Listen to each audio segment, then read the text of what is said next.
Episode 2 की शुरुआत में ताचिबाना ऑर्डर कंफर्म करती हुई नजर आती है और फिर योशिजावा वहाँ उसे हेल्प करने के लिए आता है, पर कस उसे पकड़ के खींच के लेके जाता है, ये कह के कि न्यू वर्कर को पहले डिश वॉश करने में ध्यान देना चाहिए।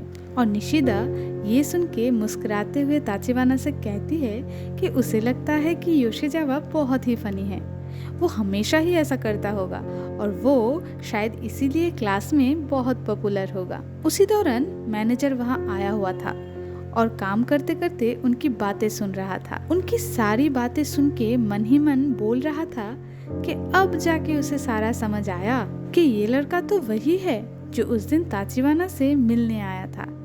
और अकेले अकेले मन ही मन ये सोच के डांस करने लगा कि वाह, दोनों जवान भी है और प्यार में भी है। और जब निशिदा और ताचिबाना उनको ऐसे देख लेती है तो वो शर्मा के वहां से चला जाता है।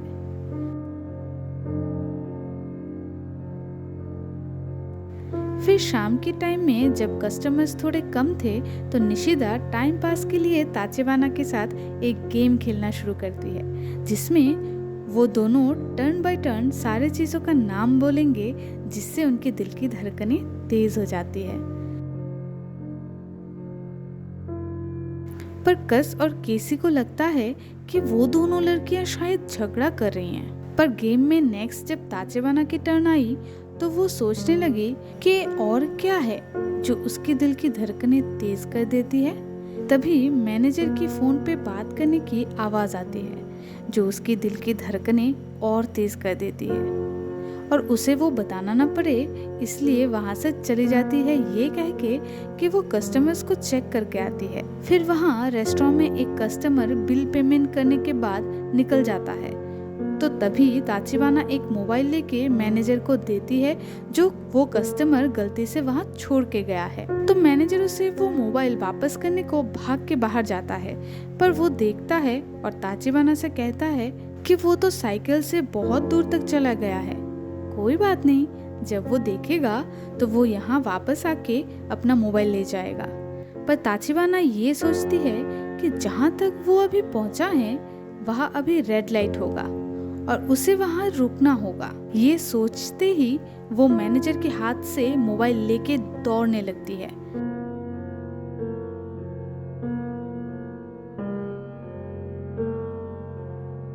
और मैनेजर उसे इतनी तेजी से दौड़ते हुए देख के बहुत खुश होता है और जब वो उस कस्टमर को मोबाइल दे के वापस आती है तो वो ताचिबाना को बहुत प्रेज करता है और कहता है कि वो बहुत ही इम्प्रेस है। पर दौड़ लगाने की वजह से ताचिबाना के पैर में दर्द होने लगता है और वो नीचे बैठ जाती है।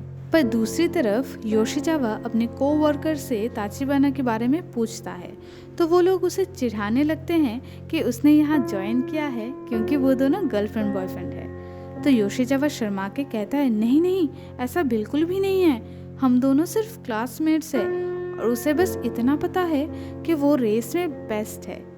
जब वो रेस में दौड़ती है तो ऐसा लगता है जैसे दौड़ नहीं लगा रही है बल्कि उड़ रही है। वो स्कूल की ट्रैक टीम में थी पर चोट लगने के कारण उसे टीम छोड़ना पड़ा। ये सुन के सब शॉक हो जाते हैं। तभी योशिजावा का हाथ लग के सारे प्लेट गिर के टूट जाता है तो मैनेजर आवाज सुन के भाग के किचन के अंदर आता है और बहुत गुस्सा करता है, पर एकदम से याद आता है कि उसे ताचिबाना को हॉस्पिटल लेके जाना है।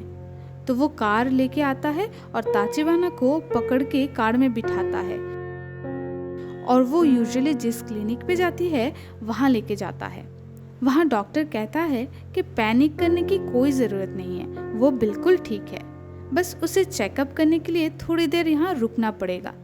तो ताचिबाना मैनेजर को कहती है कि रेस्टोरेंट में बहुत काम है, उसे वहाँ जाना चाहिए और वो यहाँ अकेले संभाल सकती है। तो मैनेजर कहता है ठीक है, पर ताचिबाना की सामान रेस्टोरेंट में रखा हुआ है। फिर एकदम से उसे एक आइडिया आता है तो वो कहता है कि वो ताचिबाना के सामान योशिजावा को संभालने को दे देगा क्योंकि वो उसकी बॉयफ्रेंड है। ये सुन के ताचिबाना मैनेजर गलत है बोल के इतनी जोर से चिल्लाती है कि डॉक्टर को बाहर जाके सबको सॉरी कहना पड़ता है। फिर मैनेजर सॉरी बोल के वहाँ से वापस रेस्टोरेंट आ जाता है। डॉक्टर ताचिबाना से सॉरी कहता है क्योंकि उसे याद नहीं था कि ताचिबाना को दूसरों के सामने उसकी पैर की चोट के बारे में कहना पसंद नहीं है, और कहा कि अभी कोई इशू नहीं है, बस थोड़ी सी सूजन आ गई है पैर में। फिर अगले सीन में दिखाते हैं कि ताचिबाना रेस्टोरेंट से अपने सामान लेके घर जाके रेस्ट कर रही होती है और मैनेजर के बारे में सोचती है कि कैसे उसने उसको उठा के कार में बिठाया था। तभी उसे एक अननोन नंबर से कॉल आता है। वो रिसीव करती है तो पता चलता है कि ये मैनेजर का नंबर है और उन्होंने ताचिबाना को चोट के बारे में पूछने के लिए फ़ोन किया, क्योंकि योशिजावा ने चोट के बारे में सब कुछ बताया है उनको और कहा कि वो पैर ठीक होने पे ही काम पे आए और कोई भी ज़रूरत हो तो वो उसे कॉल कर सकती है। ताचिबाना मैनेजर का नंबर मोबाइल पे सेव कर लेती है और फिर खुश होके पैर में नेल पॉलिश लगाने लगती है।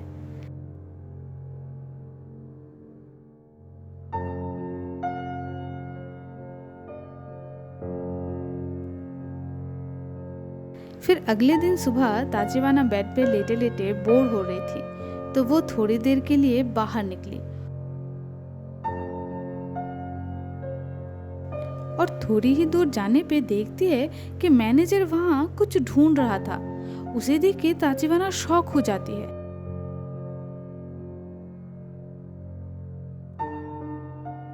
तभी मैनेजर की नज़र ताचिबाना की ओर जाता है, तो वो फौरन उसके पास आता है और कहता है कि वो बहुत टाइम से उसका घर ढूंढ रहा था ताकि उसके पेरेंट्स से सॉरी बोल पाए, क्योंकि उसे लगता है कि उसकी वजह से ताचिबाना को चोट लगी है। तो ताचिबाना कहती है कि उसकी मॉम अभी काम पे गई है। तो वो दोनों एक दूसरे रेस्टोरेंट पे जाके बैठते हैं और ऑर्डर करते हैं, पर एकदम से उनके बीच बहस हो जाती है, क्योंकि मैनेजर ने कहा था कि वो दोबारा उससे देखने आएगा और उसकी माँ से भी मिलके जाएगा, और ताचिबाना को ऐसा बिल्कुल नहीं चाहिए था। तो मैनेजर मन ही मन सोचने लगा कि शायद उसका यहाँ उससे मिलने आना सही नहीं था, और ताचिबाना को भी लगा कि वो बहुत ज़्यादा ही बेकार बोल गई, जबकि मैनेजर की कोई गलती ही नहीं थी। इस ऑकवर्ड सिचुएशन में मैनेजर उसकी चोट के बारे में पूछता है और उसकी पैर की तरफ देखता है, तो उसे उसकी उंगलियों पे नेल पॉलिश दिखाई देता है और एकदम से चिल्ला के पूछता है कि क्या उसे चोट लगने की वजह से उसकी नाखून लाल हो गए। तो ताचिबाना कहती है नहीं, उसने बस पेडिक्योर करवाया है। तो मैनेजर शांत हो जाता है और हंस के कहता है कि उसे ये सुन के रिलीफ मिला, क्योंकि उसे लगा कि चोट की वजह से उसकी नेल्स में ब्लड जमा होके ऐसा हुआ। तो ताचिबाना भी हंसने लगी और कहने लगी ये तो रेड भी नहीं है, उसने तो पिंक कलर का नेल पॉलिश लगाया था। और उसे ऐसे हंसते देख के मैनेजर चुप होके उसे देखता रहता है। तो ताचिबाना पूछती है क्या हुआ। तो वो कहता है कि ताचिबाना दूसरे दिनों से थोड़ी अलग लग रही है, उसके कपड़े भी कैजुअल है, शायद वो घर के पास है इसलिए कंफर्टेबल फील कर रही है। ये बोल के वो ड्रिंक लाने चला जाता है। तो ताचिबाना सोचती है शायद उसे थोड़ा और अच्छे से प्रिपेयर होना चाहिए था आज। फिर मैनेजर उसके ड्रिंक लेके आ ही रहा था कि सामने का नज़ारा देख के एकदम से रुक गया। तो ताचिबाना ने पूछा क्या हुआ। तो उसने बोला कि कुछ नहीं, बस उसे लगा जैसे ऐसा पहले भी कभी हुआ है। तभी वेट्रेस आके उनको उनके ऑर्डर सर्व करती है। ताचिबाना मैनेजर को वो बारिश वाली मौसम की कॉफी वाली बात याद तो नहीं आ गई, ये सोच के पूछती है कि उसका ये कहने का क्या मतलब था। फिर मैनेजर कहता है कि उसे समझ नहीं आता कि यहाँ काम करने का इतना सारा अपॉर्चुनिटी होने के बावजूद भी वो इतनी दूर उसके रेस्टोरेंट में क्यों काम करने जाती है। तो ताचिबाना कहती है कि यहाँ कुछ भी नहीं है। तो मैनेजर शॉक होके बोलता है कि वो पक्का मजाक कर रही होगी, कुछ उसने इतना अच्छा अपॉर्चुनिटीज भरी जगह आज तक नहीं देखा। फिर ताचिबाना कुछ सेकंड चुप रह के उसे बताती है कि वो मैनेजर को लाइक करती है। तो मैनेजर उसकी तरफ देखता है। तब ताचिबाना को रियलाइज होता है ओह, उसने तो मैनेजर को आखिर बता ही दिया। तभी मैनेजर उसकी बात को कैजुअली लेता है और उसे शर्मा के कहता है कि उसे हमेशा से लगता था कि वो उसे हेट करती है और अब उसके दिमाग से ये कन्फ्यूजन दूर हुआ और थैंक यू बोल के एक और ऑर्डर देने को कहता है। ताचिबाना इस ऑकवर्ड मोमेंट को ना संभालते हुए उसकी खाने पे ध्यान देने लगती है। फिर दिखाते हैं कि ताचिबाना घर जाके नेल पॉलिश रिमूव करती हुई सोचती है कि मैनेजर का ये थैंक यू बोलने का क्या मतलब हो सकता है। उसने कुछ गलत तो नहीं किया।